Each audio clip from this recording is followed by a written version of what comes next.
নমস্কার বন্ধুরা, tasty dishes by Ruma চ্যানেলে আপনাদের সকলকে স্বাগত জানাই। আজকে আমার রেসিপি গোটা পোস্ত দিয়ে আলু ভাজা। একটু ভিন্নভাবে করা এই আলু ভাজা করার জন্য আলুগুলো আমি ডুমো ডুমো করে কেটে নেব। কড়াতে দিয়ে দেব সাদা তেল। আপনারা চাইলে রান্নাটি সর্ষের তেলেও করতে পারেন। তেলটা গরম হলে ফোড়নে দেব কালো জিরে এবং শুকনো লঙ্কা। ফোড়নটা থেকে সুন্দর গন্ধ বেরোলে আলুগুলো দিয়ে দেব। আলুগুলো দিয়ে কিন্তু গ্যাসের ফ্লেমটা লো টু মিডিয়াম রেখে ভাজবো।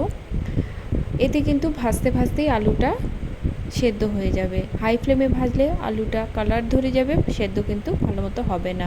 স্বাদ অনুসারে দিয়ে দেব নুন আর দেব হলুদ। ভালো করে মিশিয়ে নেব। ধীরে ধীরে আলুটা ভাজবো, এতে বাইরেটা বেশ ক্রাঞ্চি হবে এবং ভেতরটা বেশ সফট হবে। ঢাকা দিয়ে দেব, এতে আলুটা কিন্তু খুব সহজে সেদ্ধ হয়ে যাবে। মিনিট 5 মতো ঢাকা দিয়ে রেখেছিলাম আমি। মাঝে একবার নেড়ে দিয়েছিলাম। ঢাকা খুলে আবারও ভালো করে নেড়ে নেব।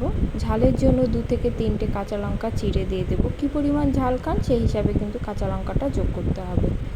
আরও মিনিট 3 মতো আমি আলুটা ভেজে নেব। আলুটার দেখুন বেশ সুন্দর কিন্তু কালার ধরছে। এবার আমি এর মধ্যে দিয়ে দেব পোস্ত। পোস্তটা দেবার আগে আমি শুকনো খোলায় একটু ভেজে নেব।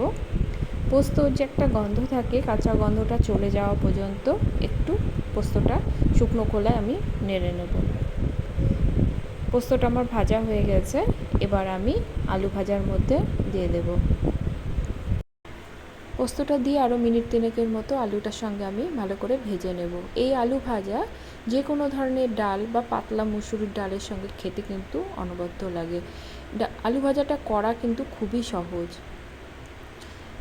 আমার 3 মিনিটের মতো আলু ভাজা হয়ে গেছে।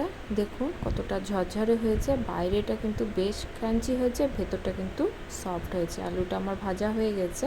আজকের এই রেসিপিটি আপনাদের ভালো লাগলে লাইক কমেন্ট করবেন এবং সাবস্ক্রাইব করে পাশে থাকবেন, এই অনুরোধ রাখছি। আজ তাহলে এই পর্যন্তই।